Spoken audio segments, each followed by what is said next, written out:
Workers who got their bosses fired. How? I used to work at a title company and witnessed our department manager forge mortgage documents on a fairly regular basis. So when she went to upper management to throw the entire department under the bus for being behind on recording documents, I marched straight 2 hours to resign and let them know what she was doing. She was fired and they called me and offered my job back before the week was out. Did you accept it to go back? I did. It was a better environment for a while, but then it got bad again. I moved on and work in healthcare now, and I'm much happier. Worked register at a tour company. I also had a manager who fucking hated me for some reason. She was probably the B-East person I've ever met. Constantly yelled at us for not reason. Got onto me about answering questions a new hire had when I was asked. Not her. Wrote down I was 30 minutes late for a shift when I was 2 minutes late, etc etc. We had a sneaking suspicion that she was taking money from our tills, as she was always the one who counted down the till when someone got fired for stealing cash. I made it a habit to count down every bill when I gave it back to a customer, because we would get paid docked if we were even $1 off. So if a customer had $23 in change, I'd count 20, 1, 2, 3 in front of them, so I knew I'd given back the right amount. We also had cameras pouring at the registers. Well, one day my GM pulls me aside and says $20 was missing from my till and they were going to fire me. I straight up told my boss she could look at the cameras, because I counted out all my bills for customers. Lo and behold, Bitchy B was the one who counted down my till and got caught on tape pocketing the money. She was gone by my next shift. Fuck you, Jennifer. I won. Why wouldn't they be checking cameras regardless if they are going to fire someone for stealing? What idiots. I didn't say it was a well-run company. Fair enough, LMAO. I had a job that required my supervisor to be doing evaluations of my cases and charts. She just hadn't in months. She and my director ordered me and my co-workers to do our own chart audits, fill out the forms, and they would sign off. I was so tired of not having adequate supervision. Staff meetings weekly where she yelled at us and invariably someone cried due to the stress and lack of support, and not having been paid enough to do everything I was doing in their job. I refused. I was told to do it or I would be fired. Nope. So I got fired. On the way out to my car, I called my former director who had moved to another agency. She set up an interview for the next day and I had a new job within 24 hours. She asked me what had happened at that interview. I spilled all the tea. Her sister-in-law was on the board of the previous agency, so she called her and I told her everything. Director was fired and supervisor was reprimanded and put on close monitoring. She had killed any chance of promotion and left shortly afterwards. I heard. I was just happy to have jumped ship from that toxic mess. I should have left months earlier. Home nursing. My mom had similar issues with her boss's back when she did in-home healthcare. I used math to prove to their superior how severely my boss had underestimated turnover 3+ years in a row, costing a ton of money and labor issues. One day earlier the boss had screamed at my team until his face went purple, making a huge spectacle in front of the entire floor. The gist was that we were colluding against the company by a handful of us electing not to renew our contracts. Came back with graphs and maths. Baby. He was demoted and transferred out a couple weeks later. Pro tip, don't make a grumpy scapegoat out of someone who loves to make Excel graphs. Not my story but my mother's. I watched on the sidelines as a teenager. My mother's job was basically a professional fundraiser. I really don't know what else to call it. People came to her for help raise money for non-profits or other foundations that needed it. This was a long time ago before social workers were more of a mandatory thing at high schools. My high school was very poor and did not have one. So my mother took it upon herself to set up a fundraiser to pay the salary of a social worker so my high school could have won. After raising all the money she went to talk to the principal who flat out refused to take any of it and said the position just wasn't necessary. My mother was pretty upset and just decided she would donate the money to supplies or something like that. I honestly have no idea what she did with it. but it did go to some sort of charity. After a few months, at a Christmas party, the superintendent of all the public schools in the area was at the same party, and he struck up a conversation with my mother. After some small talk, my mother said that it was such a shame that principal didn't take the money for the social worker's position. The superintendent was dumbstruck and then told her that he had ordered principal to find funding for that position, and when superintendent asked him about it, he replied with, "No one is interested in that, and we just couldn't get the money for it." Needless to say, he lost his position, and whenever we came back from the holiday break, the school was hiring for his position. The cynic in me wonders if the principal worried that a social worker would call him out on whatever he was doing. My mother was a social worker for a high school. The answer is yes. She and her principal butted heads constantly until she retired. You might think it was just personality conflict, but it was more. You won't let me leave out condoms for these horny teenagers, but keep complaining about all these girls dropping out due to pregnancy. Apostrophe. My mother has this exact position. She is extremely overqualified as a social worker and PhD holding school psychologist. Her current principal and superintendent are just complete ignorant moronic assholes. The last 30 years of her life she has seen the special education department die slowly in funding and size, when in fact the number of students needing identification and placement into an appropriate setting, often including a personal aid, grows increasingly larger with the POPULATION/+TRANSFER students each year. She has personally heard the principal of the school tell educators that differently abled children don't deserve education if they cannot comply with Common Core education on track with their age group. It is just ludicrous that a professional could claim that all children should be able to learn at the same rate and compete on how best to kill the programs. I'm only a preschool teacher, but every day I worry about what high school and their futures will hold in the hands of current people in power in the US public school system. She has personally heard the principal of the school tell educators that differently abled children don't deserve education if they cannot comply with Common Core education on track with their age group. Well, I wasn't the only one who noticed that sort of thing growing up, as the father of a kindergarten-aged child. Thanks for being a preschool teacher. My daughter's preschool teacher was awesome both as a teacher and as a person. I had a boss who was skimming off employee hours at Walmart. I took screenshots of my employees' hours on Thursday before the shift started, and then screenshots of their hours on Friday that showed that all of them had a couple hours skimmed off their work week. I was a low-level manager, he was an upper-tier manager. He got fired. I believe his motivations was that he wanted to get promoted and wanted to show that he could get more done in less man hours. Probably would have impacted his bonus too. That's scum. Just stealing from people who make less than him so he could get ahead. Hope he never works management again. He was always slacking off. He'd go and do a 15-minute task and be gone 2 hours. He'd have to shoot off early for a doctor's appointment or a dentist appointment, always with no prior warning, and whenever he was obviously bored.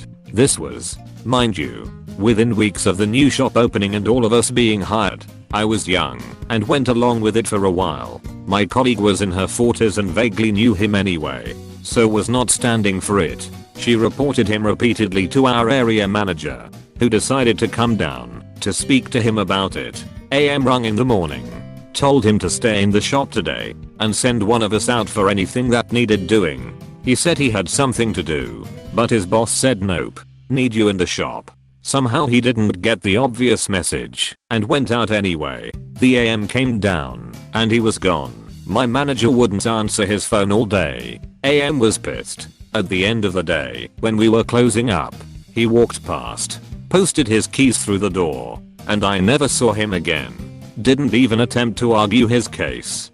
Got a coworker who does this. Management refuses to believe my complaints. They claim that the work isn't getting done because there's just so much of it, and that if I complain again I'll be written up for not being a team player. I just started refusing to pick up his slack. If our joint phone rings and he's not at his desk because he's on his second lunch, I just let it ring.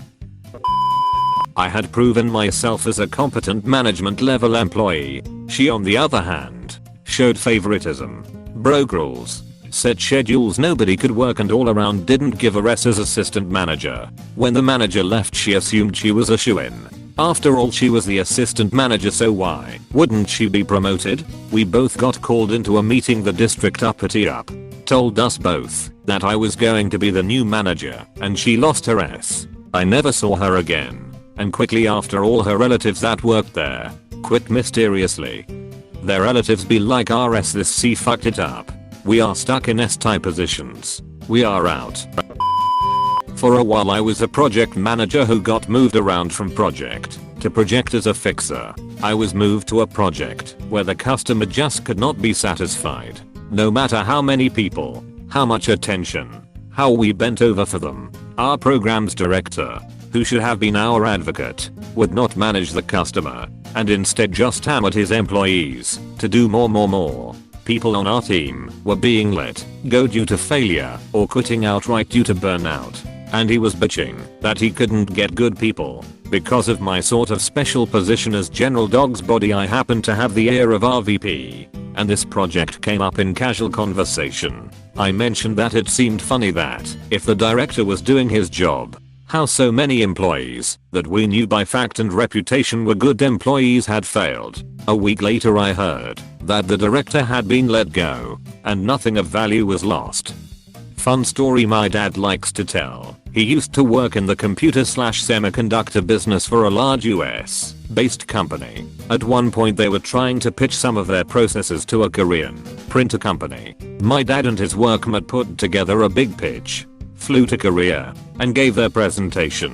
After the sales pitch, the buying company insisted that they couldn't buy the product at the listed price, let's say it was $2.00/unit, and would only be willing to pay a fraction of that, let's say $0.50/unit. Well, my dad and his partner returned to the States, talk their production guys, engineers, etc., and put everyone through about a month of crunch to try to get the manufacturing cost on this thing down. Finally they managed to get the price close to the requested amount and throw a little celebratory party for their staff. One of VPs from a different department happened to be in town at the time, so he showed up to the festivities. When my dad explained what the party was for, his face apparently just sunk.